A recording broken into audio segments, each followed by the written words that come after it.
সকল শ্রদ্ধাকে জয় যিশু। আষাঢ় বাণী বাইবেল অধ্যয়নে আপনাকে স্বাগত জানাই।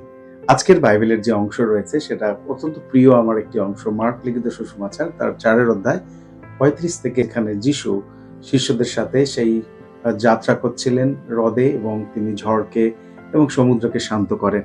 আমরা বিশেষ করে বিভিন্ন ব্যক্তিরা, বিশেষ করে যারা আমরা ভারতবর্ষে থাকি এবং বিশেষ করে পশ্চিমবঙ্গে আমরা বিভিন্ন ঝড়ের আহ, আমরা সাক্ষী হয়ে রয়েছি। বিভিন্ন ঝড়, যশ, আয়লা এবং বিভিন্ন রকমের সেই সাইক্লোনের সম্মুখীন আমরা হয়েছি এবং আমরা দেখেছি খবরে হোক বা বিভিন্ন মানুষ আমরা তার ব্যক্তিগত স্বাক্ষর রয়েছে যে কিভাবে সেই ঝড় সমস্ত মানুষ, সমস্ত গাছ এবং পরিবেশকে কিভাবে উখড়ে নিয়ে চলে যেতে পারে। সেই দিনের মার্ক লিখিত সুসমাচারের 4 অধ্যায় যে ঝড় উঠেছিল সেটাও কিন্তু ভয়াবহ ঝড়। কারণ শিষ্যরা যারা মৎস্যজীবী ছিল তারা কিন্তু জানতো সমুদ্রে কখন ঝড় হতে পারে, কি রকমের ঝড় হতে পারে। আর এই ঝড়ের সময় তারা যিশুকে বলছিলেন, আপনি কি দেখছেন না যে আমরা মারা পড়ে যাচ্ছি? অর্থাৎ এমন একটা ঝড় যেটা সমুদ্রের সেই পরিস্থিতি উত্তাল হয়েছিল এবং তাদের নৌকো ডুবে যাওয়ার মতো পরিস্থিতি ছিল।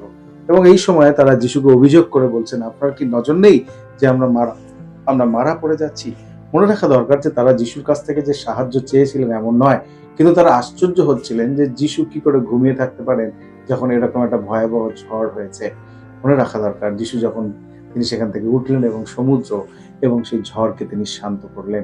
বাইবেলের শিক্ষা অনুসারে যখন আমরা গীত সংগীতাকে দেখি, সেই গীত সংগীতার অংশে লেখা রয়েছে ঈশ্বর কিভাবে প্রকৃতির উপর নিয়ন্ত্রণ করে। ঠিক একই রকম ভাবে সেদিন যিশু, তিনি যে স্বয়ং ঈশ্বর তা প্রকৃতির উপর নিয়ন্ত্রণ করার মধ্য দিয়ে তিনি দেখালেন। এবং পরিশেষে তিনি শিষ্যদেরকে জিজ্ঞাসা করেছিলেন, তোমাদের বিশ্বাস কোথায়? এবং তার পরিপ্রেক্ষিতে শিষ্যরা একটা প্রশ্ন করেছিলেন, তবে ইনি কে যে সমুদ্র এবং ঝড়ও এর আজ্ঞা মানে? আমরা যদি যিশুর প্রকৃত পরিচয় না জানি তাহলে আজকের এই প্রশ্ন আমাকেও জিজ্ঞাসা করা যাচ্ছে। মনে রাখবেন, প্রভু যীশু খ্রিস্ট একজন সাধারণ ব্যক্তি নন। প্রভু যীশু খ্রিস্ট একজন ক্ষমতাশালী ব্যক্তি নন।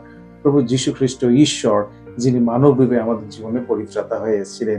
আমাদের জীবনের ঝড়, আমাদের জীবনের উত্তাল পরিস্থিতিকে নিয়ন্ত্রণ করার জন্য প্রভু যীশু খ্রিস্ট যথেষ্ট।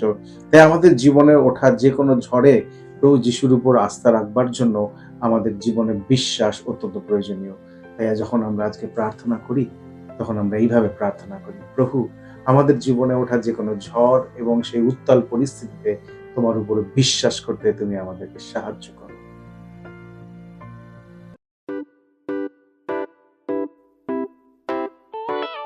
পুরাতন গেল শেষের পা